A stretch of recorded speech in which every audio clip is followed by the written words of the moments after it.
Hey all, Peter Zeihan coming to you from a hotel room where I'm about to give a presentation. I figured that with everything going on in California, I'd better say hello and let you know my 2 cents on what's going on. Short version is that we have protests and a little bit of rioting in the Los Angeles area specifically. What happened is a few days ago, immigration enforcement went into some communities and started rounding up people that they thought may or may not be illegal. There have been several hundred arrests, and that has triggered protests and action.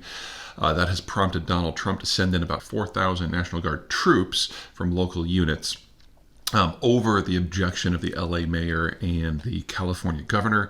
And as of a few hours ago, 700 Marines have joined them as well. So a few things here to unpack. Step one, does Donald Trump have the legal right to do this? Of course he does. Enforcing immigration laws is why ICE exists. So, of course, Donald Trump can send in their forces in order to root out what they see as an illegal community.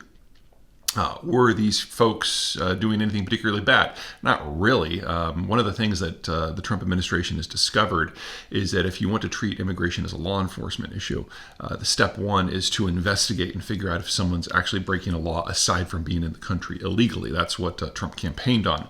But that takes time. And per agent, if you can get an arrest every few days, that's actually pretty good.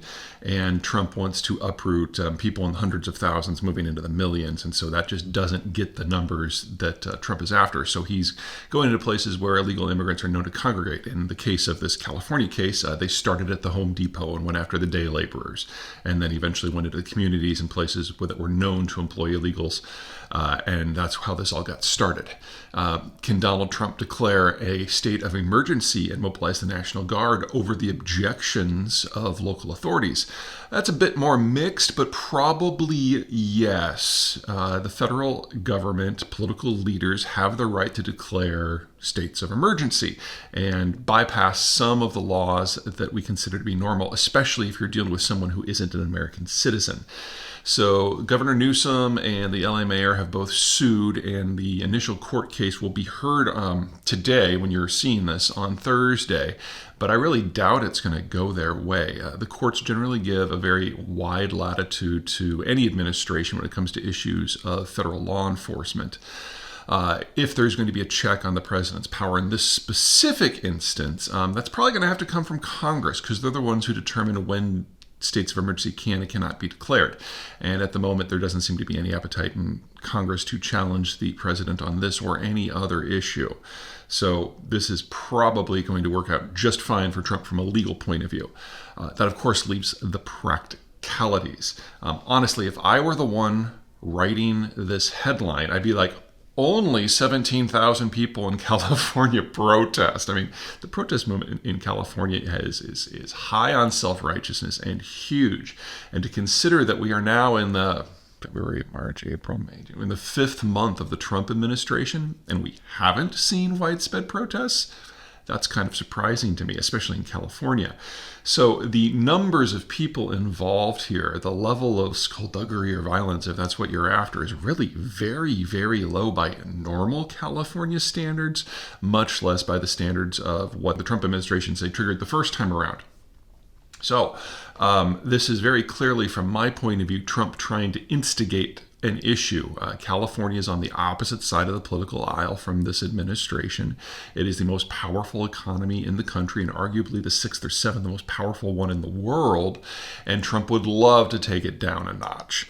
Now, will that work? Well, that's really up to the rest of the country and Congress. But I think it is worth pointing out that this has the potential to get really, really ugly.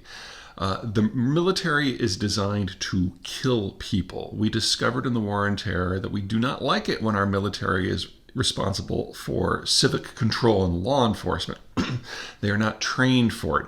And it's only in the last 24 hours that the Marines have started to get trained on non-lethal munitions and things like riot shields.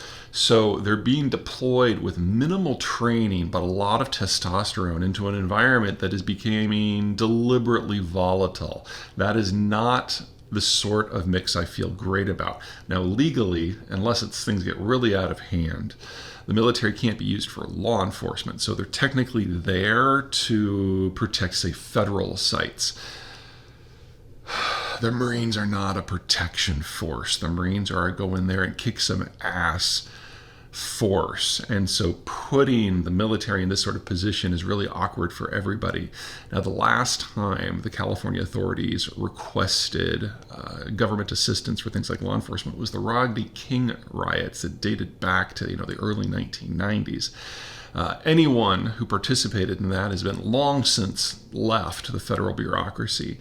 And another thing to consider is that Donald Trump's gutting of the federal bureaucracy goes up and to include the military itself. So most of the people who would tell him that this is a horrendously bad idea have already been fired, and we're all going to have to learn the hard way.